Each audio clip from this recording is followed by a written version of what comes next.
আড়াল থেকে দাদুর কথা শুনতে গিয়ে কথার কাছে ধরা পড়ল চিত্রা। সম্পূর্ণ জানতে ভিডিওটিতে একটি লাইক করে প্রথম থেকেই দেখতে থাকো। গল্পের শুরুতেই দেখা যায় অগ্নি প্রতিবাদ করতে থাকে, কেন জুনিকে এইভাবে অপমান করা হচ্ছে, কেন জুনিকে কথা শোনানো হয়েছে, কথাকে কথা শোনানো হয়েছে। সেই জন্য অগ্নি রেগে যায়, প্রান্তিককে মারবে বলে ঠিক করেছে। তখনই কথা বলে, পাচক মশাই আপনি এইভাবে যাবেন না, কোথাও একটা ভুল হচ্ছে, আমার কথাটা শুনুন পাচক মশাই। কিন্তু অগ্নি কারোর কোনো কথা শুনতে চায় না। অগ্নি তখন বলে, চুপ, একদম চুপ, আমি কারোর কথা শুনতে পারবো না। এর একটা হেস্তনেস্ত আমাকে করতেই হবে, আমি কোনোভাবে ওই প্রান্তিকটাকে ছাড়বো না। তখনই অঙ্কিত বলে, বিগ ব্রো তুই যদি এমন করিস তাহলে কিন্তু আরও বেশি করে সমস্যা দেখা দেবে। আমি বলছি শোন, আমরা ওকে এইভাবে মারলে জব্দ করতে পারবো না, ওকে আইনি মারফতেই ধরতে হবে। প্রত্যয় তখন বলে, আক্কি কিন্তু একদম ঠিক বলেছে বিগ ব্রো, তুই একটু নিজেকে সামলা। ছোটকাও একই কথা বলতে থাকে। কথা বলে, পাচক মশাই আমি আপনাকে তখন থেকে এই কথাটা বোঝাতে চাইছি যে আপনি একটু শান্ত হন। যদি আপনি রাগারাগি করেন তাহলে বিপদে পড়ে যাবেন, এর থেকে বেশি কিচ্ছু হবে না। আমাদের মাথা ঠান্ডা করে ডিসিশন নেওয়া উচিত। এর মধ্যেই তখনই মেচকা কথা বলতে থাকে অগ্নির বাবার সাথে আর বলে, বর্দা দেখো, আমি বলি কি জুনির অন্য কোথাও ব্যবস্থা করে দাও, ও কতদিনই আর এই বাড়িতে থাকবে, এই বাড়িতে তো রোজ দিন থাকতে পারে না, তাই না? আর আজকে যেভাবে অঙ্কিতের সাথেও ঝামেলাটা হয়েছে তাতে কি শুধু আমাদের ছেলের মানসম্মান গেছে, এই গুহবাড়ির মানসম্মানও তো গেছে।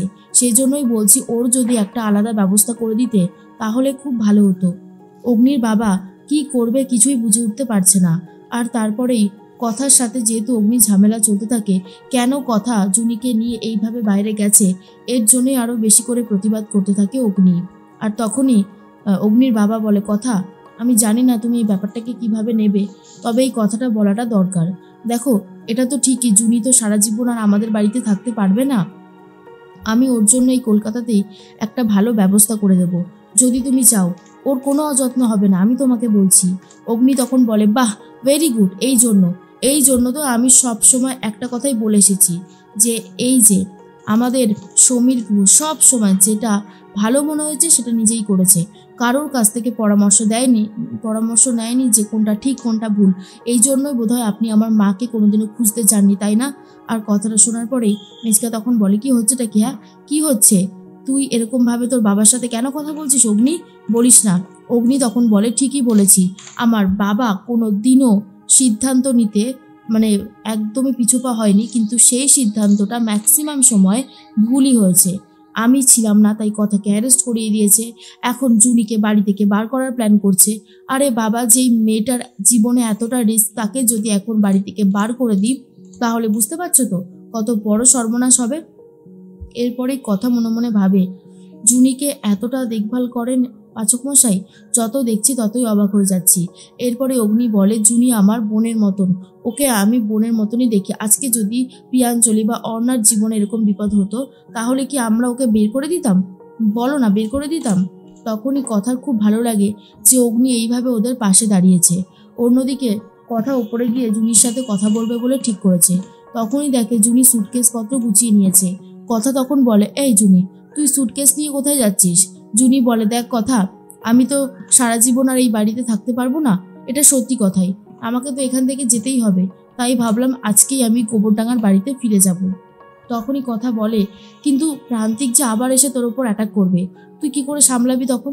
তখন জুনি বলে, কিচ্ছু হবে না, আমি তো আছি, আমি ঠিক সবটা সামলে নেব। আর আমাকে যেতেই হবে, আমি এভাবে আর থাকতে পারছি না রে কথা, আমার জন্য তো শ্বশুরবাড়িতে এত প্রবলেম হোক সেটা আমি কখনোই চাই না। এর মধ্যেই অগ্নি প্রতিবাদ করছে আর বলে, জুনি আর ঋতু যদি কথাকে সাহায্য না করতো তাহলে কি কথা ম্যান্ডির আসল রূপটা সবার সামনে আনতে পারতো? তারপরে এই যে আমরা মা আনন্দির মুকুটটা নিতে গেছিলাম, সেখানেও ওরা অনেক সাহায্য করেছে, যারা আমাদেরকে সাহায্য করেছে আজকে তাকেই এরকমভাবে বার করে দেবো, সেটা কি করে হতে পারে? এরপর চিত্রা বলে, অগ্নি তুই একটু বেশি করছিস না? আর তাছাড়া জুনি কি সারা জীবন এই বাড়িতে থাকবে? ওকে তো কোনো না কোনো সময় যেতেই হবে বাড়িতে। তখনই অগ্নি বলে, যখন যেতে হবে তখন দেখা যাবে, এখন জুনির এই বিপদের দিনে আমি জুনিকে কোনোভাবেই ছাড়তে পারবো না। তখনই জুনি ব্যাগপত্র নিয়ে নিচে নেমে আসে। আর প্রত্যয় বলে, এ কি, জুনি তো সমস্ত ব্যাগপত্র নিয়ে নিচে নেমে আসছে। অগ্নি তখন বলে, কি হয়েছে গোবর দিবি, ব্যাগপত্র নিয়ে নিচে নামলি কেন? জুনি কোথায় যাচ্ছে?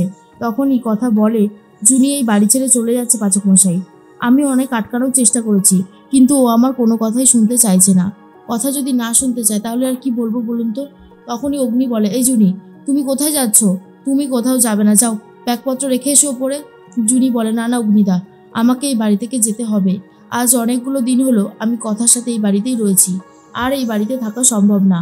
আমার মনে হয় এবারে এই বাড়ি থেকে যেতেই হবে। মনে মনে চিত্রা বলে, যাও না যাও, এখন তুমি যাবে, কয়েকদিন পরেই কথার পালা। কথাকেও আমি এই বাড়ি থেকে বার করে তবেই ছাড়বো। তখনই আক্কি বলে, কিন্তু আপনি কোথায় যাবেন? সেই প্রান্তিক তো আবার আপনাকে গিয়ে ডিস্টার্ব করবে। সবসময় তো কথা আর এখান থেকে যেতে পারবে না, তাই না? তখনই জুনি বলে, যা হবে দেখা যাবে, আর আমি এইভাবে থাকতে পারবো না। তখনই অঙ্কিত বলে, আপনি যে ডিসিশনটা নিয়েছেন আমি আর কি বলবো বলুন। তবে একটা কথাই বলবো, আপনি আমাদের কলেজে ভর্তি না হলেও অন্য যে কোনো কলেজে ভর্তি হন, তবে পড়াশোনাটা চালিয়ে যান, পড়াশোনা ছাড়বেন না। এরপরেই সবাইকে নমস্কার করতে থাকে জুনি, আর বলে, তোমরা সবাই যেভাবে আমার পাশে ছিলে আমার খুব ভালো লেগেছিল। একান্নবর্তী পরিবার ঠিক কী জিনিস হয় সেটা আমি তোমাদের পরিবারে এসেই বুঝেছি। তোমরা অনেক ভালো থেকো। আর একটা কথা বলবো, তোমরা দাদু আর ঠাম্মিকে এসব ব্যাপারে কিছু বলো না, তাহলে তারা কষ্ট পাবে। অগ্নিদাকে নমস্কার করে জুনি, আর বলে, অগ্নিদা, কথাকে দেখে রেখো, ওর জীবনেও বিপদ খুব কম না, জানো তো। অগ্নি বলে, সে তো ঠিক আছে জুনি, কিন্তু তুমি এভাবে চলে যাচ্ছ, আমার মনটা কিন্তু একবারই সায় দিচ্ছে না। তখনই জুনি বলে, কি করবো বলো, যেতে তো হবেই, সারা জীবন তো আর এই বাড়িতে থাকতে পারবো না। এর মধ্যেই বেরোতে গিয়ে জুনি লক্ষ্য করে তার বাবা চলে এসেছে, আর বাবাকে দেখার পর তো জুনি খুবই খুশি হয়ে যায়। তখনই কথা বলে, আরে মামা, তুমি কখন এলে? তোমার জন্য তো কত দিন ধরে অপেক্ষা করছিলাম। সব ঠিক আছে তো? তোমার শরীর ভালো আছে তো? তখনই জুনির বাবা বলে, হ্যাঁ রে মা, আমার শরীর একদম ঠিক আছে। তোরা আমাকে নিয়ে এত চিন্তা করিস না, কি আর বলবো। কথা বলে, চিন্তা হবে না আবার? মামির কাছ থেকে ওসব তেলে ভাজা আবার খাওনি তো? দেখো, আমি কিন্তু তোমাকে বারবার করে সাবধান করছি। কথা বলে, না না, আমি আর তোমাকে এবারে সাবধান করব না, এবার তোমাকে কিন্তু বকবো। তখনই মামা বলে, আরে বাবা, আমার কথাটা শোন, সবসময় নিজে বলে গেলে কি করে হবে? আমি কোনো তেলে ভাজা খাইনি। হ্যাঁ রে, বলছি তোর কর্তা দাদু কোথায়? তাকে তো দেখছি না। তখনই ছোটকা বলে, আসুন আসুন, আমি নিয়ে যাচ্ছি। এরপরে কথা বলতে শুরু করে, আর তখনই চিত্রা লুকিয়ে লুকিয়ে সমস্ত কথা শুনছে। দাদু তখন বলে, শোনো, তোমাকে দেখতে হবে কোম্পানির ভেতরের লোকজনরা কে কি বলছে, কে কি করছে। তারা আলাদা দল তৈরি করেছে আমাদেরকে শেষ করবে বলে। সমস্তটা বুঝতে পারছো তো? কথার মামা তখন বলে, হ্যাঁ হ্যাঁ, সবটা বুঝতে পারছি, যা করার তাড়াতাড়ি করতে হবে, হাতে সময় বড্ড কম, চিন্তা করবেন, আমি করে দেবো। এর মধ্যে কথা তো খাবার নিয়ে চলে এসেছিল মামার জন্য। তখনই দেখতে পায় যে আড়াল থেকে লুকিয়ে লুকিয়ে মামা আর কর্তা দাদুর কথা শুনছে চিত্রা, যেটা দেখার পর অবাক হয়ে যায়। কথার মনে মনে ভাবে, মেজো কাকিমণিকে তো কোনোদিনও দেখিনি এরকমভাবে কথা শুনতে। ব্যাপারটা কি হলো? সব ঠিক আছে তো, নাকি কোথাও একটা গন্ডগোল আছে? কিছু তো আছেই, না হলে মেজমা কখনো এভাবে দাঁড়িয়ে দাঁড়িয়ে বড়দের কথা শুনতো না।